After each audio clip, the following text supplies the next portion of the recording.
Hello everyone, welcome back to my channel cooking spot. तो guys, जैसे कि ठंड आ चुकी है और ठंड आते ही आ जाते हैं हम सबके फेवरेट गोंद के लड्डू। ये जो लड्डू होते हैं ये सेहत के लिए बहुत ही ज्यादा बहुत बहुत बहुत ज्यादा हेल्दी होते हैं। ठीक है। सेहत के लिए बहुत ही ज्यादा बढ़िया होते हैं और जैसा कि आपने थंबनेल में पढ़ा होगा, सेहत का खजाना। वाकई में ये जो लड्डू हैं ये सेहत का खजाना है, क्योंकि सेहत इनको खा के एकदम बढ़िया चुस्त तंदुरुस्त हो जाते हैं हम इनको खा के। और ठंड में जैसे कि जिन जिन को बहुत ज्यादा ठंड लगती है, सबको ही ठंड लगती है, तो आप ये खा सकते हैं। ठीक है। जैसे कि ठंड में अक्सर लोगों के कमर का दर्द, घुटनों का दर्द ये बना रहता है, सिर का दर्द भी अक्सर बना रहता है, तो ये लड्डू खा के आपको इन सभी दर्दों से आराम मिल जाएगा। ठंड में आपको डेली सुबह सुबह ये एक लड्डू खाना चाहिए और अपने बच्चों को भी खिलाना चाहिए, जिससे आप भी हेल्दी रहें और आपके बच्चे भी हेल्दी रह सकें। और ये जो लड्डू है इसके टेस्ट में भी कोई कॉम्प्रोमाइज नहीं होता, बहुत ही ज्यादा हेल्दी ये लड्डू बनता है। तो चलिए फटाफट से आज की वीडियो शुरू करते हैं।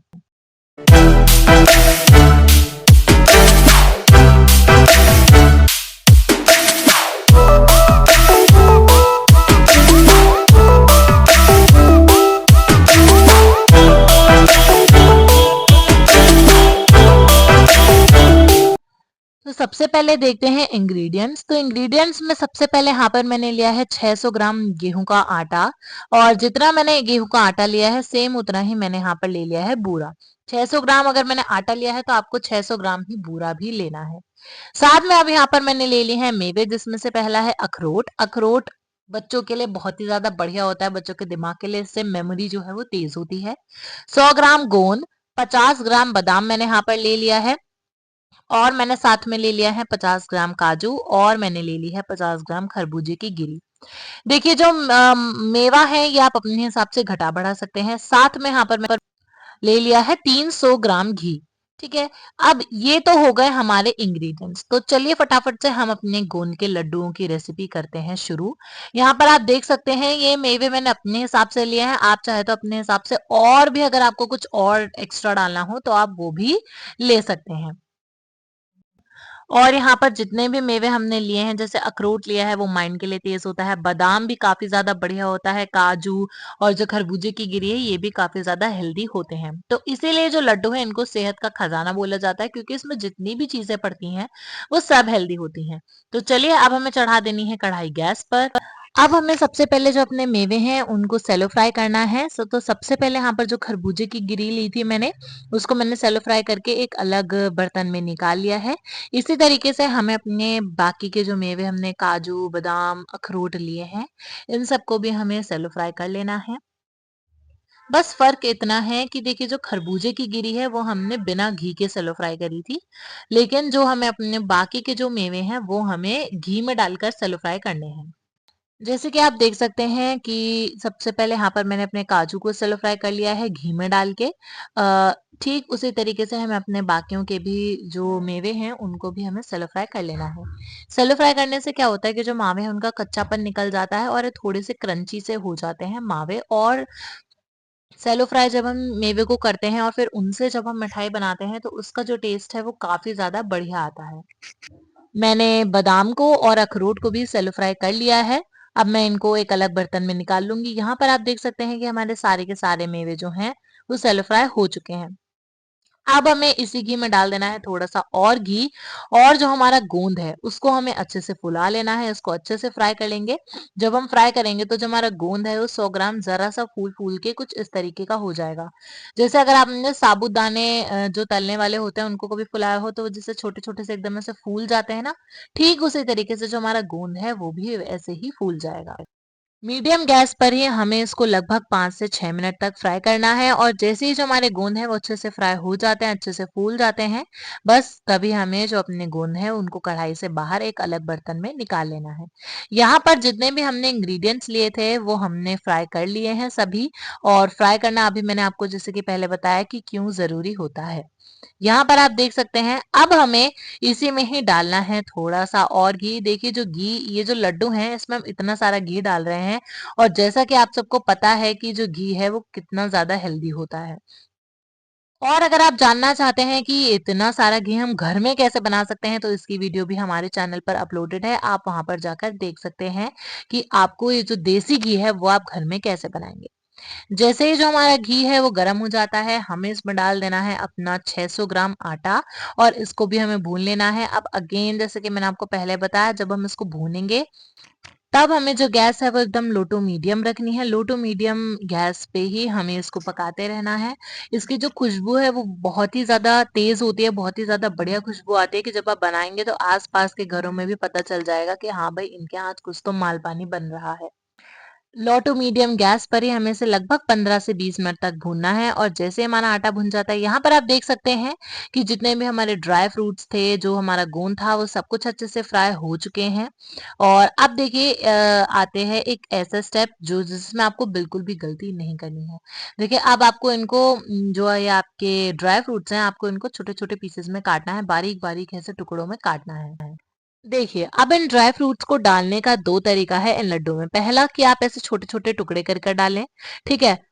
और दूसरा कि आप इनको ग्राइंड कर कर डालें। देखिए, अगर आपके घर में कोई बूढ़ा-बुज़ुर्ग है जो अपने दाँतों का इस्तेमाल जिनके दाँत नहीं हैं, ठीक है? या फिर उनके जो दाँत हैं भी तो बहुत ज़्यादा कमज़ोर हैं, तो आप उनके लिए ये जो ड्राई फ्रूट्स हैं उनको ग्राइंड कर कर डाल सकते हैं। मेरे घर में अभी कोई ऐसा बूढ़ा-बुज़ुर्ग नहीं है और मुझे ना ऐसे छोटे-छोटे टुकड़े वाले ही लड्डू जो बीच में आते हैं ना लड्डू के, तो मुझे वही चीज़ अच्छी लगती है, तो इसलिए मैं इनको नहीं ग्राइंड करूँगी, मैंने इनको अपने हाथों से ही छोटा-छोटा तोड़ लिया है। अब ये जो गोंद लिया है हमने, अब हमें इसको भी ऐसे पीस लेना है एक कटोरी का इस्तेमाल करके। जितने भी गोंद ये जो हमने फुलाया था इसको अच्छे से पीस लेना है ना। देखिए आपको गोंद को मिक्सी में बिल्कुल भी ग्राइंड नहीं करना है, नहीं तो ये पाउडर तो रह ही नहीं जाएगा, बिल्कुल ऐसे तेल से एक पेस्ट सा बन जाएगा इसका। तो इसलिए आपको इसको मिक्सी में ग्राइंड नहीं करना है, आपको इसको कटोरी से ही पीसना है। बहुत ही हल्का होता है, आप हल्की सी कटोरी रखेंगे और ऐसे पीस कर आपके सामने आ जाएगा। तो जब गोंद हमारा अच्छे से पिस जाता है तो हमें इसको अपने ड्राई फ्रूट्स में ही मिला देना है और उसके बाद जो आटा हमने भूना था वो भी हमें इसमें मिला देना है। देखिए जो हमारा जो मिक्सचर है वो ऑलमोस्ट बनकर तैयार हो चुका है। अब हमें इसमें डालना है अपना बूरा। 600 ग्राम बूरा यहाँ पर मैंने लिया था, 600 ग्राम का 600 ग्राम ही मैंने यहाँ पर इसमें डाल दिया है ना? बूरा डालने के बाद सबसे पहले तो उसको हमें अच्छे से कर लेना है मिक्स। जो भी आटा, ड्राई फ्रूट, गोंद और बूरा जो है वो आपस में अच्छे तरीके से मिल जाने चाहिए। ठीक उस तरीके से हमें क्या कहते हैं इसको मिक्स करना है। अपने हाथों का इस्तेमाल आप ज़रूर कीजिए। कुछ लोग क्या करते हैं बहुत ज़्यादा हाइजीनिक बनने के चक्कर में इसको चमचे से या फिर किसी चम्मच से इसको मिक्स करने लग जाते हैं। तो देखिए चम्मच से मिक्स तो हो जाएगा लेकिन वो मज़ा नहीं आएगा जो आपके हाथों से एकदम बारीकियत से जब आप इसको मिक्स करेंगे, ठीक है? तो इसको हमें बूरे को अच्छे से मिक्स कर लेना है। अगर आपको और मीठा पसंद है तो आप इसमें और भी बूरा जो है वो डाल सकते हैं। लेकिन जैसा कि हम हेल्दी लड्डू बना रहे हैं, सेहत का खजाना गोंद के लड्डू बना रहे हैं, ठीक है? तो इसलिए इसमें जो चीनी है वो हमने इसमें मीडियम ही रखी है, ना ज़्यादा कम, ना ज़्यादा तेज़, ठीक है? अब जो घी था मैंने 300 ग्राम लिया था, थोड़ा-सा घी हमारा ड्राई फ्रूट्स वगैरह को सब भुनने में चला गया है। अब बाकी का जितना भी घी बचा हुआ है वो हमें सारा का सारा इसमें डाल देना है। और घी डाल के देखिए घी डालने से क्या होगा कि जो लड्डू में बाइंडिंग आ जाएगी और जो हमारे लड्डू हैं वो बहुत ही ज़्यादा बढ़िया बनकर तैयार हो जाएँगे, ठीक है? देखिए, अगर आपका इतने घी में जो आपके लड्डू हैं वो अभी भी सूखे-सूखे से ऐसा रहता है आपका मिक्सचर, तो आप उसमें और घी भी डाल सकते हैं। लेकिन जो मेरा जो लड्डू हैं, उनमें ये सूखा-सूखा नहीं था, जितना मैंने घी लिया था, उतने में ही ये बढ़िया एकदम तैयार हो गया था हमारा मिक्सचर और लड्डू में एकदम बाइंडिंग जो है वो बढ़िया होने लगी थी, ठीक है? तो बस मैंने इतना ही घी इसमें डाला है। घी डालने के बाद सबसे पहले इसे अच्छे से हमें ऐसे एकदम मिक्स कर लेना है। हाथों में थोड़ा-सा ज़ोर लगा-लगा के हमें इसको मिक्स करना है। आप यहाँ पर देख सकते हैं कि जो बाइंडिंग है वो इतनी बढ़िया हो रही है। बस इससे मुझे पता चल गया कि अब मुझे और घी इसमें डालने की ज़रूरत नहीं है। बस अब तो बस लास्ट स्टेप यही रह गया है कि आपको इन लड्डुओं को अच्छे से क्या करना है, शेप दे देनी है। अपने हाथों से बड़े ही प्यार से आपको इनको गोल-गोल शेप दे देना है और यहाँ पर जो हमारे गोंद के लड्डू हैं, वो बनकर तैयार हो चुके हैं। बहुत ही ज़्यादा हेल्दी, जैसे कि मैंने आपको पहले भी इसके सारे के सारे लाभ बताए थे। जो गोंद होता है उसमें कैल्शियम और मैग्नीशियम होता है जो हड्डियों को मजबूत बनाता है, और इसमें एंटी इन्फ्लेमेटरी गुण भी होते हैं जो जोड़ों के दर्द और सूजन को कम करते हैं। जैसा कि मैंने आपको भी बताया कि कमर के दर्द, घुटने का दर्द, ये सब क्या करता है, ये खत्म कर देता है। जो गोंद होता है वो हमारे पाचन के लिए भी बहुत ही ज्यादा बढ़िया होता है, और जो कब्ज की समस्या लोगों को बनी रहती है, ये उससे भी राहत दिलाता है। जो गोंद है वो गले की खराश और खांसी से भी बहुत ज्यादा आराम दिलाता है, और गोंद में कार्बोहाइड्रेट्स भी होते हैं जो शरीर को एनर्जी देते हैं। ठीक है। जो गोंद के लड्डू हैं, है ना, उसमें जो ड्राई फ्रूट्स रहते हैं उसमें कई तरीके के औषधीय गुण होते हैं, है ना। अब यहाँ पर आप देख सकते हैं एक ही लड्डू में इतने ज्यादा गुण होते हैं, और अभी तो ये बस कुछ ही गुण मैंने आपको बताए हैं, अभी तो आधे तो बताने ही रह गए। अगर मैं आपको इनके गुण बताने बैठूंगी तो एक अलग ही 7 मिनट की वीडियो तैयार हो जाएगी। ठीक है। तो बस इतना ही करना था, और जो हमारे गोंद के लड्डू हैं वो बिल्कुल बनकर तैयार हो चुके हैं। कितने आसान तरीके से हमने गोंद के लड्डू बना लिए हैं। आप सबसे पहले तो इसको भगवान को भोग के लिए भी चढ़ा सकते हैं, है ना। और जैसे कि मैंने आपको बताया कि आपको डेली डेली एक लड्डू खाना है, तो आपकी जो भी समस्याएं हैं ये दूर हो जाएंगी। ठंड में आपको ज्यादा ठंड भी नहीं लगेगी। ठीक है। ये आपको ठंडी से भी थोड़ी सी छुटकारा दिलाता है, और आपके शरीर में जो है वो गर्मी की जो एनर्जी है वो पैदा करता है। ये लड्डू जो है वो सच में सेहत का खजाना है, एकदम इम्यूनिटी बूस्टर। ये लड्डू हमने बनाकर तैयार कर लिए हैं कितने आसान तरीके से। ठीक है। और इससे खाने से काफी सारी बीमारियां दूर हो जाती हैं, जैसा कि मैंने अभी आपको गिनाई हैं कई सारी। तो इसे खाने से दिल की बीमारियां भी दूर हो जाती हैं। तो और सबसे अच्छी बात इस लड्डू की यह है कि आप एक दिन मेहनत करेंगे और आप इसको स्टोर कर कर महीनों तक रख सकते हैं, और महीनों तक आप इसको खा सकते हैं। ठीक है। कई बार आपने मेरे साथ तो ऐसा होता था, जब मैं बाहर जाती थी तो मम्मी घर से गोंद के लड्डू बनाकर तो जरूरी देती थी ठंड में, है ना, कि ये जरूर लेती जाना। और वो लड्डू वाकई में जब तक भी मैं वहां रहती थी तो उससे भी इवन कभी कभार तो वो बच के भी आ जाते थे वापस। इतने ज्यादा बढ़िया मम्मी एक दिन मेहनत करती थी और इतने सारे लड्डू बनाकर तैयार कर देती थी।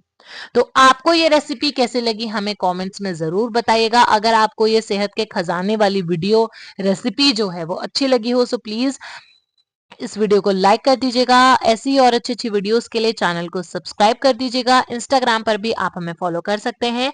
ऐसे हमारे साथ जुड़े रहिए और हमारी वीडियोस को प्यार देते रहिए। मिलते हैं अगली वीडियो में, तब तक के लिए take care and bye bye.